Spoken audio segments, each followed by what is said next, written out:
This is my Niagara grapevine that I took a couple cuttings of, and actually grew new vines from. Using perlite and using some cocoa core. It took many months to get it to happen, but I did. I will go over the process in the future. One of the main things to look at on this vine, okay, you have here, see this little spot here, I can easily cut off. I would use these next year to create cuttings with. So what I'm going to do is I'm going to take a cutting. I'm going to avoid this. I'm going to go for something like this hardwood right here, okay? This node right here would be really perfect. Zoom in on that. See, I'd cut maybe right here. You want 3 nodes. And on a grapevine, they're very long stemmed. So you go 1, 2, and 3, and that'll be perfect right here. Because you can see this is 2 years worth of growth. This is from last year, and I just cut off. Right there's where I cut off for the one I just did. But if I cut here and it rooted, I would already have 1 year's worth of growth. It would probably give grapes. You see I'm getting some grapes on right here, these little baby ones. I want to show you what I really love about the white Niagara grape. You get this with a lot of your real beautiful white wines. Do you see that beautiful metallic looking color to it, like a burgundy in the sunlight? Just a pretty color to it. It's gorgeous.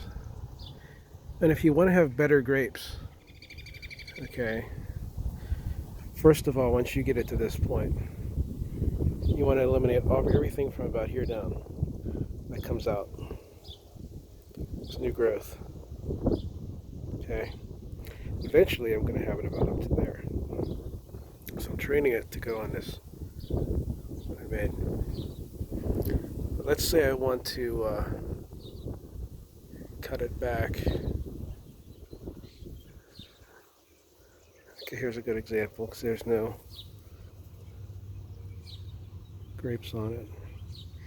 Actually, I'm going to go down to my other grapevine because I don't want to really mess with this.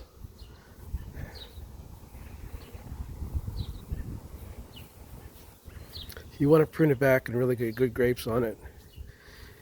This is a Concord. I'll show you like what you want to do. See this right here? See that? How it comes out in the middle. Just take your finger, pinch that off. And what you're doing is you're going to stop it from growing any further out. You already have tendrils, and let's say there was a grape here. I'm going to give it lots of air, and I'm going to prohibit the future growth from that and get it to come out real nice. You know, this is what you want. This is about an 80-year-old vine right here.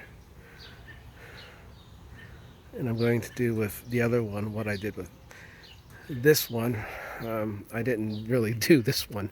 It was like this before. It's got grapes on too. But it had a lot of problems. The whole bottom here was rotted out. I'm eventually probably going to have to take off this section, which would be horrible. Start with one of these tendrils. You can see it's a female vine. It has grapes on it. So I could do that. I'm not going to lose a vine here, but I put a sealant on this and re-gave it, a structure. I put a type of foam like you use in the house and painted over it. First I flexed the inside. And me being an artist, I painted it this color so it matches. You can't tell. And then when I got really daring, I used just silicone. But it's all bugs, bugs have gotten into it. It's old. A grapevine doesn't have to be like a tree and be perfect. Little critters kind of bore their way in. Not much you can do about it.